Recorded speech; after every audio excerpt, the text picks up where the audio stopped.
"Dad, what are you doing here?" I shouted because there he was, lying in an old, worn-out tent in the yard under the blazing sun.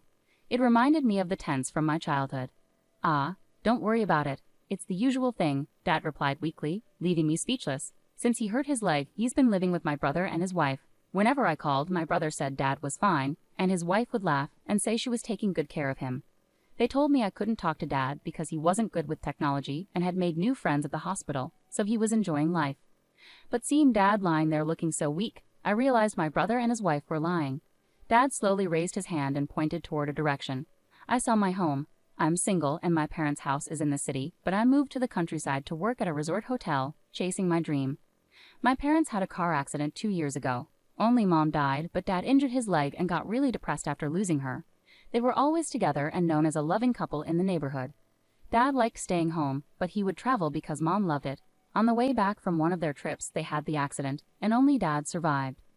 "Why did I survive instead of her?" Dad would say, feeling guilty every day. His injury made him stay indoors even more. Since I was working, I couldn't take care of him as much as I wanted.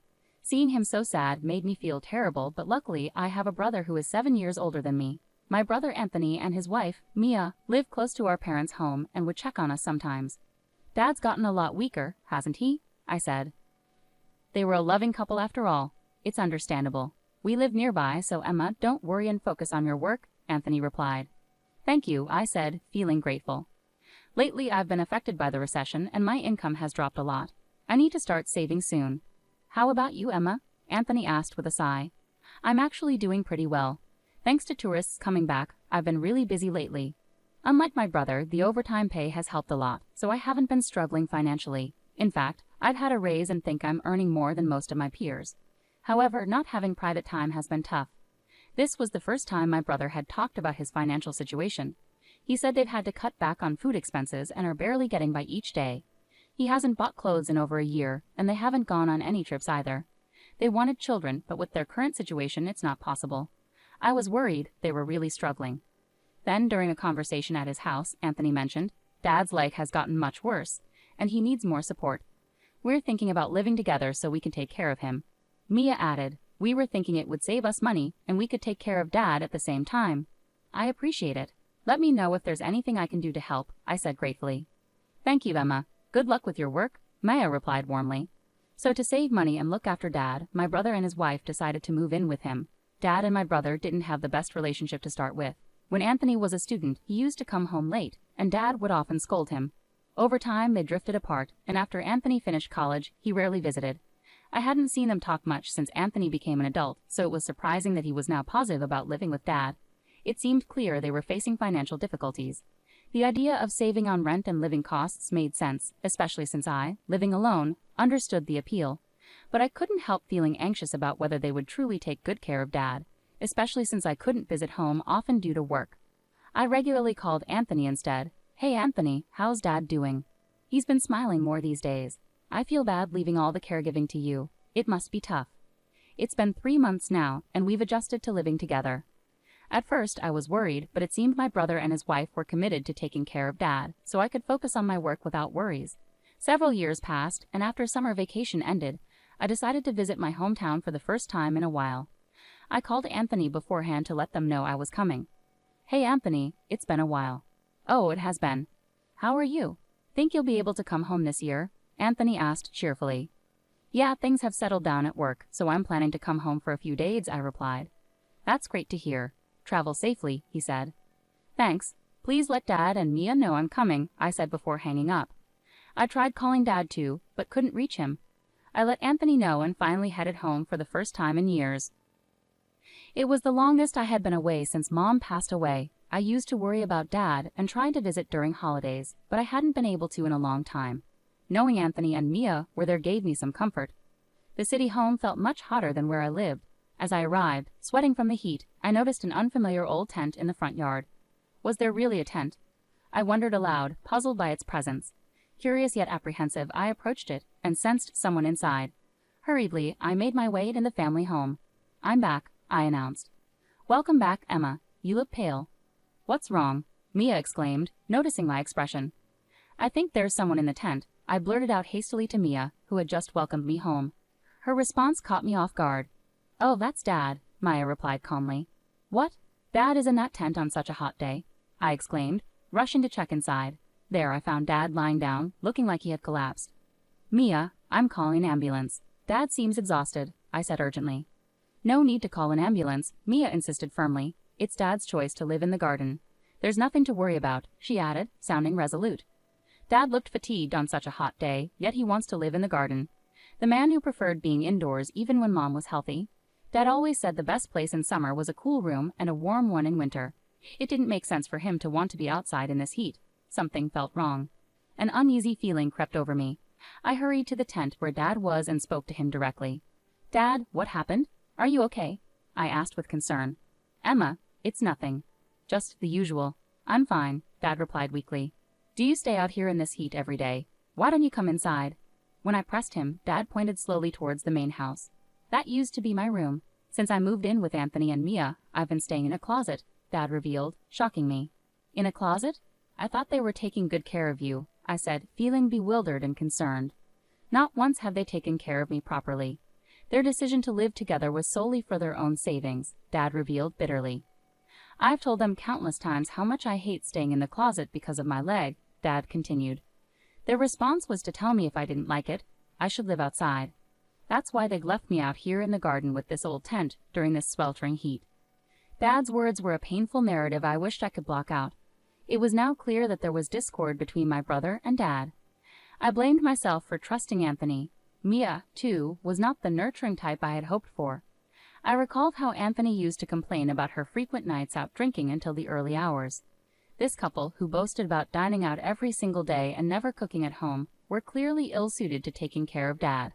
Yet foolishly, I had expected more from them. This is unacceptable. I'm here now, and I've got you, I declared firmly. It was shocking to uncover how badly they had treated Dad. Despite their assurances of good care over the phone, they had confined him to a closet and then banished him to the yard. Anger surged through me, unforgiving and intense. Ignoring Mia's protests, I dialed for an ambulance. There's no need for that. Please, don't make a scene. My brother's wife pleaded desperately, but I paid no heed. When the ambulance arrived, they took Dad to the hospital, and I accompanied him. Dad was on the brink of heat stroke, but thankfully it wasn't life-threatening. However, due to neglect in providing proper meals and maintaining hygiene, he needed hospitalization. Dad, rest now. Take your time to recover, I reassured him as he settled in. Then he replied, Emma, you're my lifesaver. I was ready to join your mom every day. He looked relieved. What are you saying? We need you here with us for much longer. Realizing Dad had been living each day as if it were his last, tears welled up in my eyes, but I kept a smile on my face for him. I returned to the family home to gather some things for Dad's hospital stay. Anthony, Mia, you need to explain yourselves about Dad. I confronted my brother and his wife, seething with anger about how Dad had been treated. We were just trying to push him away, hoping he'd leave on his own, Mia confessed casually. Yeah, surprisingly he was stubborn and wouldn't leave, Anthony said casually, almost as if it were a joke. It was clear they knew they had treated Dad cruelly. They chuckled as they recounted their attempts to push him away. Are you even hearing yourselves? Dad's life is at stake here. If anything had happened to him, you could have been held responsible, I exclaimed, unable to contain my disbelief and anger. You're exaggerating. We did give him food and checked on him once a day, Anthony replied dismissively, as if Dad was just some animal they were dealing with. He's in the hospital now because he wasn't properly cared for. Do you understand what you've done? It's outrageous to kick him out of his own home, I retorted, frustration evident in my voice. My brother and his wife showed no remorse and started making excuses for their actions. We didn't choose to live here. Financial struggles forced us to move in, but caregiving turned out to be much harder than we expected, Mia explained. That's why we considered placing him in a facility, but Dad strongly opposed leaving this house full of memories of Mom. He even tried to kick us out. They pleaded to me, casting themselves as victims. They struggled with caregiving and attempted to convince Dad to leave, but instead they found themselves on the brink of being forced out. Having rent-free accommodation is crucial for us, so we couldn't let Dad kick us out, Anthony justified their actions. I never imagined my brother would stoop so low as to deliberately worsen Dad's care and quality of life just to secure the house for himself. Despite Dad and my brother not being close, I had trusted that as an adult in his mid-30s, he would manage Dad's care responsibly. It was terrifying to realize they had devised such a cruel strategy. Moreover, my brother confessed that by confining Dad to the closet or forcing him into the yard when I visited, they were trying to manipulate Dad into choosing to live with me instead. Living in the countryside is better for his health anyway, so we were planning to send him to live with you, my brother admitted.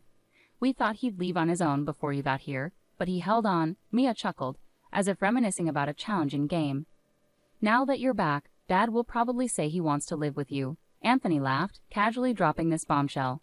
Then he said something outrageous. Now that Dad's in the hospital, this house belongs to us, so pack your things and leave. I was so appalled by his audacity that I was at a loss for words. To think he could say such a thing while living in someone else's house. I gathered Dad's belongings and went back to the hospital. Dad, I heard about what happened from Anthony. It must have been tough, I said gently. Dad sighed, expressing his despair. Trying to drive them out of the house backfired on me. That house is a treasure filled with memories of your mom. I couldn't just hand it over to people like them. His enduring love for Mom still gave him strength, which was reassuring. Don't worry, Dad. We'll figure this out together. You're not alone in this, I reassured him, determined to make things right for him. Don't worry about the house. We'll figure something out. You might need to stay in the hospital for a bit longer, but would you like to live with me after you're discharged? I suggested. Dad's face lit up with relief. Thank you. If you're okay with it, I'd be happy to live together. After Dad agreed to live with me, I returned to my place. 2 months later, I started receiving a barrage of calls from Anthony. There are a bunch of unknown men in the house. What's going on? Anthony demanded furiously. Without replying, I handed the phone to someone else. The person who took over was our maternal grandfather. Hey, Anthony. I've heard the story from Emma. You've done something terrible to my dear son-in-law. When Grandfather spoke, Anthony sounded shocked. Our family home was actually built by Grandfather as a wedding gift for Mom when she was young. Dad, who was adopted into the family, was always treated by Grandfather as if he were his own son. When I told Grandfather about the situation, he was furious and sent over some of his strongest apprentices to drive out my brother and his wife. After the commotion, I called Grandfather, who owns the land and the house. Grandfather has always been imposing, and Anthony has always been afraid of him. I believed he could help us out of this mess. Anthony, all your stuff has been arranged to be sent to Mia's parents' house, Grandfather said firmly. Don't just go ahead with things on your own, Anthony protested, though his voice was tinged with fear. You're the one who acted out of line. Now deal with the consequences, Grandfather retorted sharply. A person who treated their family like that has no right to argue. Do you have any complaints? Grandfather said firmly. No, sir. I'm sorry, Anthony replied and didn't argue back. After that, Grandfather was always kind to me but very strict with Anthony as he grew up. If Anthony cried, Grandfather would spank him, which made him cry more and get scolded even more. What was okay in the past is now considered wrong. Watching Anthony, I often felt glad to be a girl.